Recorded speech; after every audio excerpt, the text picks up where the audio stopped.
За hi guys. Шинэ 7 оны мэнд хүргэе. За тэгэхээр хэдүүлээ баг төвлөр уурын эхний анхан шатны буюу 1 сар үзэх хичээлийнхэн баг төсөл рүүгээ орж ийн. Юу гэсэн үг юм бэ гэхээр хэдүүлээ аккорд бариад сурчлаа, гарын тасгал сурчлаа, нот уншаад сурчлаа. Тэгээ бас тодорхой хэмжээнд хөрхөн мэдлэгтэй болчлоо. Одоо тэгээ цаашаа нэг 4 эпизод гэнэ үү?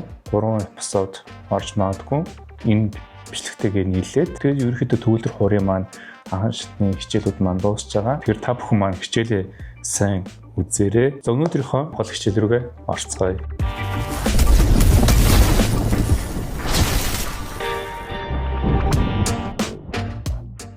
Та бүхний харж байгаачлан та бүхэн дахиад 5 шуумаа татаад соёл төлхөөрөө зурчих. Одоо яах вэ гэхээр дөнгөж сурж байгаа хүмүүсийн хувьд бидний сайн мэдгүй бас харж байгаагүй нууц тэмдэглээнүүдийг хэдүүлээ үзнэ. Тэр нь юу вэ гэхээр англиар болохоор key signature гэж нэрлэдэг байгаа. Онлын хувьд болохоор нөгөө таналист гэж хэлдэг. Тэр нь юу вэ гэхээр тухайн зохиол юу гэдгийг дуу ч юм уу тэднийг нь major таналист байна уу эсвэл минорын таналист байна уу гэдгийг олчиж болох нэ. За тэр нь юу гэсэн үг вэ гэхээр хэдүүлээ миний өмнөх хичээл дээр diz буюу bemol гэдэг хэсгийг үзсэн байгаа тийм үү.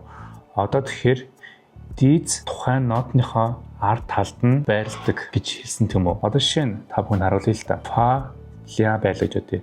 Тэнгүүтээ фагийнхаа ард талд нь diz. Тэгвэл нөгөө яах вэ? Дан фагийн цагаан даралт дээр дарахгүй дээшгээ хагас тоон дээшлээд фагийнхаа дараачийн хар даралт дээр дарна гэсэн. За дараа нь лягийн урд нь diz байх юм бол ляда дарахгүй мөн лягийн дараачийн дээдлийн хар даралтыг дарж тоглоно гэж ярьсан тийм үү. За хэрвээ энэ ля дээр аралт нь bemol байх юм бол лягийн баруун талын хар даралт биш лягийн зүүн талын хар даралтыг дарна гэсэн үг. За тэнгуүдээ энэ ля bemol буюу соёл diz хоёр адилхан хар дээр дарагдана. Гэхдээ бичлэлт нь болохоор өөр байгаа гэж би хэлжсэн тийм үү. За тэнгуүдээ дараагийнх нь болохоор ля bemol гэдэг жишээ авъя. За эхний ля bemol байгаас тэрний нөгөө лагийнхаа зүүн талын хар даралтыг дарж байгаа тийм үү. Тэрийг дарж хахад тэгэнгүүт дараачийн нот маань энэ пикар болоод ирж байгаа тийм үү. Тэгвэл тэр зүүн талд даржсан хар даралт маань цэвэршээд зүгээр энгийн цагаан даралт дээр л дарна гэсэн үг. Ойлгомжтой юу? Гэх мэтлэн өмнөх бичлэгтэр ийм зүйл үзсэн байгаа. За одоо яах вэ гэхээр одоо энэ соёл төлхөр байна тийм үү. За тэнгууд тэрнийхээ 5 дугаар шугам дээр нь diz зурж байна. За энэ юу гэсэн үг юм бэ гэхээр таналист буюу энэ дээр фа өнгө байх юм бол энийг шууд хар даралт дээр л тоглоно гэсэн үг. Яг гэвэл энэ 5 дугаар шугам дээр diz зургсан юм чинь тухайн зохиол маань эхлээд дуусна тусдал хүртлээр дандаа фа цагаан даралт биш фагийнхаа баруун талд байрлах хар даралтан дээр дандаа тоглоно гэсэн үг. Фа өнгө гарч ирэх юм бол цагаан даралт биш дандаа хар даралт дээр тоглоно гэсэн үг. Энэ болохоор дандаа ингэ байрлж идэг гэсэн үг. Өмнө нь болохоор хэдүүлээ тухайн нотны ард талд нь бичигддэг байсан бол одоо түлхүүрийн ард талд бичигдэх юуг хэлж байгаа шүү заяа. Тэгэхээр энэ зохиол маань дуусна тусдал фагийнхаа баруун талын хар даралт дээр тоглож амнаа гэсэн үг. Ингээ явж яснаа энэ дээр шууд юм пикар гараад ирж байгаа. Тэгвэл энэ фаг зүгээр цагаан даралт дээр л тоглож байгаа гэсэн үг. За энэ пикар нь болохоор тухайн ерөнхийдөө такт дотроо хүчнтэй гэдгийг санаарай. Та бүхний ямар нэгэн тоглох гэж байгаа нотны зохиол дээр ч юм уу ийм ганцхан 5 дугаар шугам буюу fa дээр diz байх юм бол энийг та бүхэн өөртөө олно гэсэн үг. Энэ happy зохиол нөө өсөж жоохон гунигтай зохиол байна уу гэдгийг та бүхэн олно гэсэн үг. Тэрийг яаж тогтоох вэ гэхээр одоо энэ fa diz дээр байгаа шүү дээ. Тэгмүүд дээшийг нэг тоолно. Фагийн дараачих нь соёл тийм үү? Do re mi fa соёл. Тэгэхээр энэ маань соёл буюу доошоогоо нэг тоолын ми олж байгаа тийм үү? Do re mi fa. Та бүхэн тухайн зохиолоо тоолно тийм үү? Тэнгүүд тэр зохиол чинь жоохон тийм happy ад жаргалтай байх юм бол энэ чинь соёл мажорын зохиол байна гэж ойлгоно гэсэн. Ойлгомжтой нөө. За хэрвээ тухайн зохиол маань ми өнгнөөс эхлээд жоохон гунигтай байх юм бол ми минорын зохиол байна гэж ойлгоно гэсэн. Ойлгомжтой юу? Соёл мажорын зохиол эсвэл бол ми минорын зохиол байна гэж ойлгоно. Дээшгээ нэг тоолоод мажорын зохиол, доошоогоо нэг тоолоод минорын зохиол болчихж байгаа. За гэх мэтлэн. За дараагийнх нь фа дээрээ нэмэгдээд до дээр дийз зурагдана гэсэн үг. Ерөнхийдөө энэ нийт 7 ширхэг дийз зурагдана. Болж өгвөл 7 ширхэг юм 5 шугам зураад соёл төлхөөрөө зураад явчих юм бол илүү амар. Одоо ингэж доодор 1 ширхэг дийз зурагдж байгаа тийм үү. Одоо ийм байх юм бол яг вэхээр одоо ингэ доодор шинээр нэмэгдэж байгаа тийм үү. За энэ дээр болохоор дээшийг нэг толлоо ре мажорын зохиол байх магадaltaй. Эсвэл доогоосоо доошоо нэг тоолох юм бол C болж байгаа тийм үү. Тэгвэл энэ C минорын зохиол байх боломжтой гэж ойлгоно гэсэн үг. Хэрэв ийм хоёр ширхэг дийз гараад ирэх юм бол ре мажор буюу эсвэл C минорын зохиол байна гэсэн үг. За дараад нь яах вэ гэхээр соёл төр зурагдана. 5 дугаар шугамын дээдлэлт нь зурагдана. За энэ юу вэ гэхээр яг зөв соёлыг дээшээ нэг тооллоо тийм үү. Тэгвэл ля болно тийм үү. Тэгвэл энэ ля мажорын зохиол байх боломжтой гэсэн үг. Тэгвэл соёлосоо доошоо тооллоо юу ах вэ? Фа минорын зохиол байна гэсэн үг. Гэхдээ энэ нэг юм анзаараарай. Фа дээр юу вэ? Фа дээр дийз байна тийм үү. Тэгвэл энэ фа дийз минорын зохиол байна гэж ойлгоно гэсэн үг. Энэ маань ля мажорын зохиол байж болно. Эсвэл фа дийз минор гэдэг зохиол байж болно гэсэн үг. Дараагийнх нь яах вэ гэхээр одоо хамгийн ихнийх тэр фа дээр зурагдаад дараа нь доодор зурагдсан тийм үү. За дараа нь фагаас дээшлүүлээд соёл дээр зурагдсан. Одоо тэгвэл доогоосоо нэг дээшлүүлээд ре дээр нэг зурагдах нэ. За энэ юу гэсэн үг вэ гэхээр регээс дээшээ нэг тоолно. Тэгвэл юу байх нь вэ? Ми мажорын зохиол байх боломжтой. Эсвэл регээс доошоо тоолвол до минорын зохиол байна. Гэхдээ юу байх нь вэ? Энэ дээрээ дийз байгаа юм чаа до дийз минорын зохиол байх боломжтой гэж ойлгож болно. Та бүхэн анзаарч нөө эхлээд фа буюу доодор зурагдсан тийм үү? Тэрний дараа фагасаа нэг дэвшлүүлээд соёлоор зурагдсан тийм үү? Дараа нь доогоосоо дэвшлүүлээд ре дээр зурагдсан. Ингээд солигдож явдагаас эхлээд фа до. Тэгмээ дараа фагасаа дэвшлүүлээд соёл доогоосоо нэг дэвшлүүлээд ре. Соёл ре дээр дийз зурагдсан тийм үү? За дараа нь тэгвэл яг хуу ля дээр зурагдж болно. Гэхдээ ля маань хаан зурагдах вэ гэхээр 3 дугаар шугамны доод талд нь зурагдана.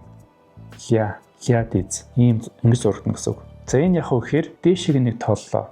Тэгвэл энэ C мажорын зохиол байна гэж харна гэсэн үг. Ийм 5 ширхэг дийз байх юм бол C мажорын зохиол. Ля-гаас доошлууллаа соль минорын зохиол байж болно. Гэхдээ яг хуу энэ соль дээр дийз байгаа юм чинь соль дийз минорын зохиол байна гэсэн үг. За дараах нь фа соль ля до ре. Тийм одоо тэгвэл ми дээр зурагдана гэсэн үг. Ми дээр дийз зурагдана. За ийм байх шүү заяа. За одоо энэ яах вэ гэхээр мигээс дээшээ тоолох юм бол фа болж байгаа. Тэгвэл энэ фа дийз мажорын зохиол. Одоо мигээс доошоо нэг тоолох юм бол ре болж байгаа тийм үү. Тэгэхээр яах вэ? Ре дийз минорын зохиол байна гэж харна гэсэн үг. 1 2 3 4 5 6 ширхэг дийз зурагдсан. За одоо хамгийн сүүлийнх нь 3 дугаар шугам буюу C дээр зурагдана гэсэн үг. За тэгээ мэдээж адилхан C-гээс дээш нэг тооллоо. До дийз мажор. C-гээс доошоо тооллоо. Ля дийз минор.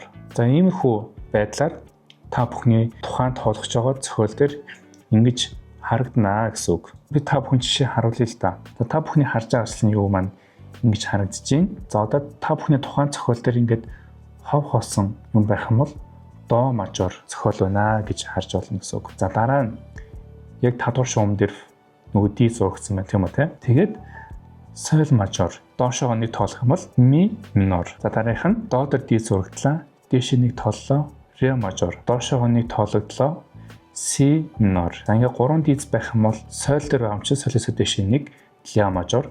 Солиосоо доошоо фа нарталтан диз байгаа юм чи фа диз минор гэсэн үг. За дараачих нь ре дээр дөрөвт диз нэмэгдэж орлоо. Энэ болохоор дээшлүүлэх юм бол ми мажор болж байгаа. Доошлуулах юм бол регээс доошоо до энэ өмнөх нь диз байна. До диз минорын зохиол байна гэсэн үг. За тэгэхээр дараачих нь ля дээр зурагдлаа си мажорын зохиол байна. За тэгээд ля-гаас доошлуулах юм бол соль тийм үү. Тэгэхээр энд нь соль дээр диз байгаа юм чи соль диз минор болно гэсэн үг. За дараах нь ми дээр диз зурагдаад орж ирж байна. 6 ширхэг диз. За нэг дээшлүүлээд тоолох юм бол фа диез мажор. За ми-ээс нэг доошлуулах юм бол ре диез минор болно гэсэн. За одоо хамгийн сүүлийнх нь 3 дахь шугам дээр диез зурагдлаа. Дээшлүүлэх юм бол до диез мажорын зохиол байна гэж ойлгож болно. За си-ээс доошлуулах юм бол ля диез минор байна гэж ойлгож болох нэ. За соёл түлхүүр дээр ингэж зурагддаг байх нэ. За та бүхэн энэ доотлыг харж агаад фа түлхүүрийг бас ингэж зураад яваарай. За гих мэтлэн guys. За хэдүүлээ диезийг үзсэн бол дараа нь бемол гэж байгаа. За бемол нь болохоор диезийг бодвол арай өөр зурагддаг байгаа. Тэгэхээр баг part 2 болж орох байх. Бемолыг part 2 дээр тайлбарлая. Одоо дахиад бемолыг тайлбарчих юм бол та бүхний толгойн эргээд явчих байх. Тэгэхээр та бүхэн эхний ээлжинд энэ диез гэдэг зүйлээ маш сайн тогтоогоод ойлгоод аваарай. За одоо хэдүүлээ дараачийн төвлөрийн уур дээр байрлах бидний мэдхгүй тэмдэглэгийг одоо үзье. Тэрний юу гэхээр хэдүүлээ ингээд бүтэн, хагас, дөрөвт, 8-д 16-ийн нотнуудыг хэр удаан тоглох, хэр хурдан тоглох гэдгийг үзсэн тийм үү. Одоо тэгэхээр яах вэ гэхээр мэдээж хүмүүс ингээд ярьж байгаатай адилхан дундаа пауз авдаг тийм үү. Тэр шиг адилхан хөгжмөн дээр бас пауз байдаг гэсэн үг. За хэдүүлээ одоо өмнө нь үзсэн юм хальт сэргээе. За энэ та бүхний харж байгаачлын бүтэн нот гэж байна тийм үү. За энд аюул гой дүрсэлсэн биз дээ. Алин байна. За хагас нот гэхээр алимыг голоор нь хуваачаа. За дөрөвт нот гэвэл тэр голоор хуваасныгаа дахиад голоор хуваачаа. За 8-т нот гэх юм бол энийг дахиад голоор нь хуваачаа гэсэн үг. 16 гэх юм бол энийг бас дахиад голоор нь хуваана гэсэн үг. Ойлгомжтой юу? За одоо хэдүүлэн тэр паузууд маань ямар байх вэ гэхээр бүтэн нот байгаа. За энэ дээр сайн анзаарах юм бол бүтэн болон хагас нотыг анзаарах жоохон хэцүү. Тэр нь юу гэхээр бүтэн нот маань яг 4-р шугамны доод талд нь 6-аас зурагдана гэсэн үг. Арай жоохон бүдүүн 6-аас зурагддаг. За хагас нот маань яах вэ гэхээр 3-р шугамны дээд талд нь зурагдана. Энэ 6-аас. За хэрвээ та бүхний тоглож байгаа нотон дээр ийм зүйл за 4-р шугамны доод талд нь 6-аас байх юм бол за жишээ нь соль түлхүүр дээр энэ байлаа гэж бодъё. Тэгвэл баруун гарчин тоглохгүй гэсэн үг. Зүүн гарчин тоглоод явж гин. Тэгтээ дээдлэлт нь соль түлхүүр дээр буюу баруун гарчин тоглохгүй явж байна гэсэн үг. За хэрвээ 3 дахь шугамны дээдлэлт нь 6-аас байх юм бол 2-ын хүртэл тоглохгүй гэсэн үг. Паузтай 1-ийн 2-ын хүртэл тоглохгүй. За одоо дараа нь дөрөвт нот маань яаж бичигдэх вэ гэхээр ингэж зурагдах нэ. Уруу харсан 3-5 шиг төстэй. Та бүхэн яг энийг хараад дөөрөлгөөд зураарай. Хэрвээ та бүхний нотон дээр чинь ийм байх юм бол 1-ийн тоолоод тоглохгүй гэсэн үг. Гэт төлрөөрөө ингээд тоглосноо пауз авах юм бол 1-ийн гэд ерөөхдөө тоглохгүй гэсэн үг. Зүгээр амьсгаа авнаа л гэсэн үг. За дараагийнх нь 1-ийн тоо шиг адилхан харагдаж байна. За энэ дээр жоохон сүүр шиг юм зураад доошоо шухам 16-т нь явах гэхээр бас адилхан энийг копидод дахиад нэг юм цацаг маягийн нэмчнэ гэсэн үг. 32-т явах гэхээр дахиад энийг копидод дахиад нэг цацаг зурнаа л гэсэн үг. Өнөөдөр хэдүүлээ төвлөрийн уурын нотон дээр байрлах нэмэхгүй нууц тэмдэглэгнүүдийг үзлээ. Тэгээ бас паузыг үзлээ. Одоо та бүхэнд би төвлөрийн уур дээр нэг бяцхан юм харуулъя. За одоо та бүхний харж байгаачлан Моцартын санаад гэдэг зохиол байна. Одоо соль түлхүүр дээр харах юм бол нөгөө саяны хэдүүлэнгүй үзсэн диез эдэр юу ч байхгүй юм уу. За тэнгууд та бүхэн одоо нотыг харж байна уу? Айл өнгнөөс эхэлж байна. До өнгнөөс эхэлж байгаас. За харъя. До ми соль 2 дахь октавын доос эхэлж байгаа. За нэг тийм жоохон хайпи сонсогч чинь тийм үү. Тэгэхээр энэ до мажорын зохиол байна гэж ойлгоно гэсэн үг. Ойлгомжтой юу? За эсвэргээрээ энэ маань до мажорын зохиол байгаа юм чинь эний минор нь юу вэ гэхээр ля минор гэдэг зохиол байх боломжтой гэсэн үг. За тэрийг яаж ялгаад байгаа вэ гэхээр одоо энэ чинь до өнгнөөс эхэлж чинь тийм үү. Тэгэхээр энэ до мажорын зохиол байна гэж ойлгоно гэсэн үг. За та бүхэн удаан тоглож үзүүлэх юм бол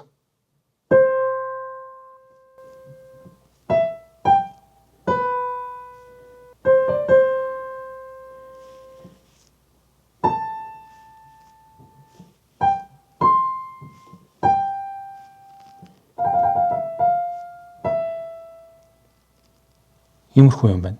За гих мэтлэн за хэдүүлэнгийн өмнө үзсэн этюд байна тийм үү?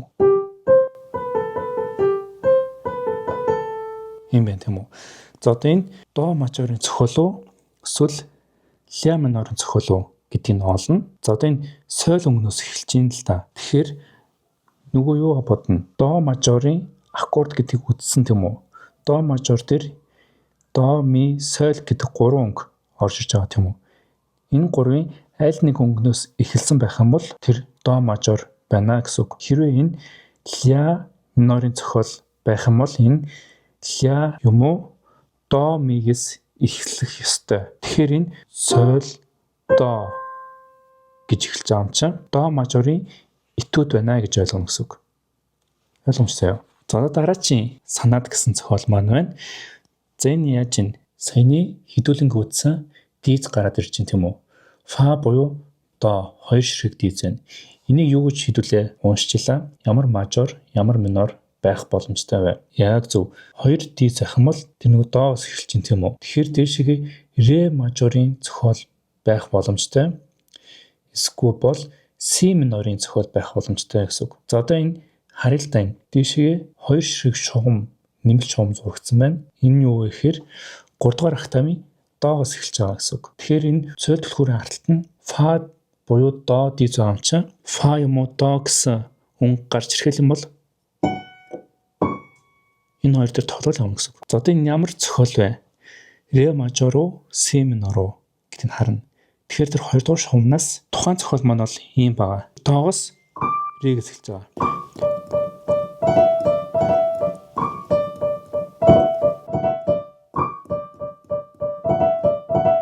Happy байна тийм үү?